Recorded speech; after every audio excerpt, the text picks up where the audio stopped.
perkenalkan, nama aku Agniara Tardiana Rahmawati, NPM aku 052. Halo guys, kenalin nama aku Aida Sabita Tauhida dan NPM 065. Dadah. Halo guys, perkenalkan nama aku Isnain Ramadhani dengan NPM 068. Halo guys, perkenalkan nama aku Novia Pijirahayu dengan NPM 046. Halo, aku Dinar Cahya Dewi dengan NPM 089. Teman-teman, tugas kita tentang komunikasi. Jujur, aku baru sadar kalau komunikasi itu luas banget. Kita mulai dari yang paling dasar. Komunikasi itu apa sih?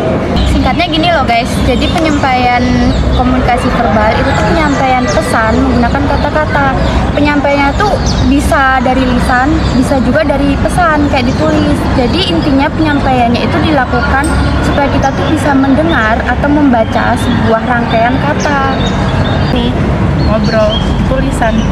Tapi aku juga lupa sih kalau misal kayak chat WhatsApp, email, dan surat itu termasuk verbal karena itu juga tulisan. Tepat.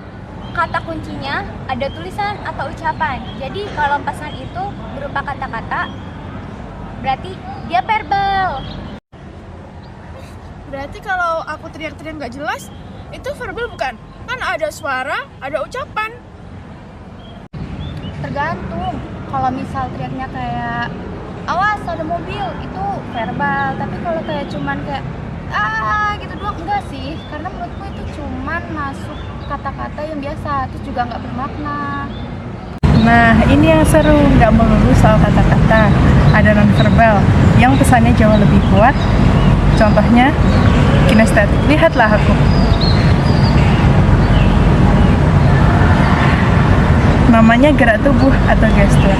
Ini mengirimkan pesan tanpa suara. Aku paling suka kalau bahas ekspresi wajah. Dinar, coba deh bilang, aku senang. Aku senang. Aku senang. Besok gerang. Nah, itu dia pesan verbal. Justru mengalahkan pesan verbalnya aku senang.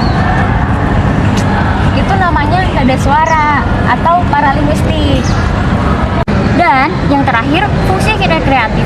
Contohnya saat kita bergosip atau bercanda ataupun nonton film bareng, itu fungsinya untuk menghibur dan membangun kedekatan. Intinya komunikasi adalah untuk menyampaikan pesan, mengatur dan membangun hubungan.